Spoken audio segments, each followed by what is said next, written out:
नमस्कार। Space area volume के हम 9th वीडियो में आगे बढ़ रहे हैं। मैंने यहाँ पर देखिए स्फीयर पर आपसे बात की थी और आप सबने सिलेंडर में बात की थी अपने 8th वीडियो में, 8वें वीडियो में। अब यहाँ पर स्फीयर तो हमने लिया है और स्फीयर को इसलिए हमने यहाँ पर लिया है कि आपको एक और कॉन्सेप्ट क्लियर करा रहे हैं कि यहाँ पर आपने बताया था कि जैसे क्रिकेट की बॉल होती है वो स्फीयर के रूप में होती है। हम यहाँ बात कर रहे हैं हेमीस्फीयर की, अर्धगोला या जिसे गोलार्ध भी कहते हैं। यानी अगर हम बॉल को बीच से काट दें तो हमारा वो हेमीस्फीयर कहलाएगा। या आपका जो कटोरा होता है, जैसे बाउल जिसमें आप कुछ सूप पीते हैं, जूस पीते हैं, ये भी जो है इस तरह का जो होता है आपका, ये भी क्या होता है, ये भी आपका हेमीस्फीयर का, अर्धगोला का कॉन्सेप्ट आपको देता है।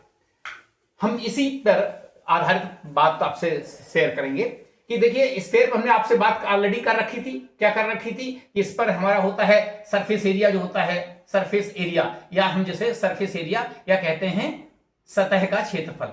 सरफेस एरिया, सतह का क्षेत्रफल,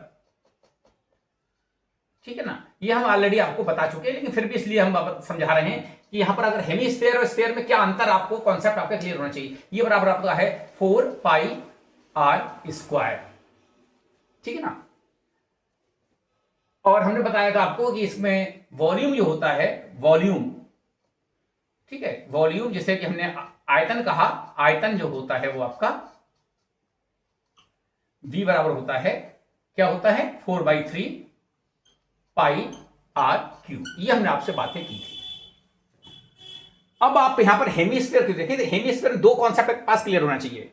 एक तो ये होना चाहिए कि जब हेमीस्फीयर, एक तो यह है कि ये क्या है, खाली है, अंदर से हॉलो है।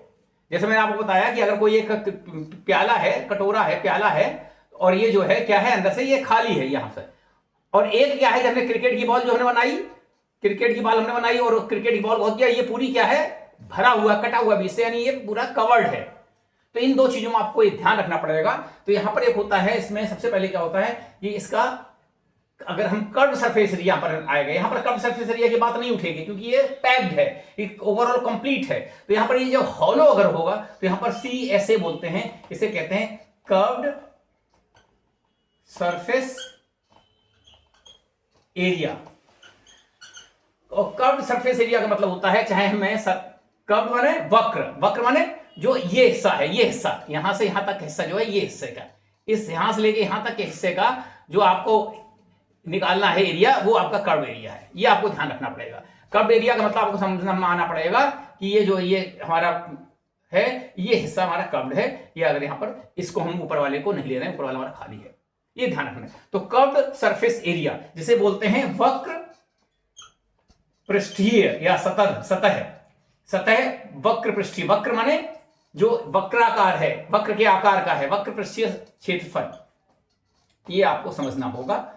और अब आप देखें कि यहां पर इसका क्या होता है, सतह क्षेत्रफल 4πr² पूरे का, तो आधे हो जाएगा, यहां पर ध्यान रखना है 2πr², यानी इसका जो ये 4 है ये हाफ हो जाएगा, क्योंकि हमने यहां पर बोला जो है, आप ये देखें, ये जो था इसका हमने नीचे का हाफ पार्ट लिया है और हम यहां पर इसके यहां से लेके यहां तक के एरिया की बात कर रहे हैं। अब भी मान लीजिए कि ये जैसे हमने बताया कि बॉल को अगर आपने काटा है तो ये यहां पर क्या है, ये फिल है, पूरा भरा हुआ है, तो क्या हो जाएगा, उसे बोलेंगे total surface area. Total surface area यानी कुल सतह का क्षेत्रफल, सतह का संपूर्ण क्षेत्रफल। तो इसमें ये जो πr² है ये जुड़ जाएगा और ये बराबर हो जाएगा 2πr² और प्लस πr²। ये ऊपर का गोले का ये जो हिस्सा होगा ये πr² में बदल जाएगा और ये इसमें जुड़ जाएगा, तो ये मिलकर हो जाएगा 3πr²। ये आपको समझना होगा। और इसके वॉल्यूम के लिए, जो वॉल्यूम हमने बताया इसका क्या होता है, 4/3, तो इसका क्या कर देंगे, हाफ कर देंगे, हाफ ऑफ 4/3πr³। तो ये क्या हो जाएगा, यहां से 2 ये 2 कट जाएगा, तो यहां पर 2/3πr³। ये आपको समझना होगा। जुड़े रहिए, हम आपसे और भी चर्चा करेंगे इसी तरह से, और आपको डिटेल में क्लैरिटी लाने के लिए मैं सरफेस एरिया और वॉल्यूम से जुड़े हुए अन्य क्वेश्चंस के साथ और कुछ और टॉपिक्स इसमें जो जुड़े हुए हैं जैसे कोण आदि है, हमारे वीडियोस को आप लाइक कीजिए, अपने कमेंट्स कीजिए, शेयर कीजिए और हमारे चैनल को सब्सक्राइब कीजिए। बहुत बहुत आभार, धन्यवाद।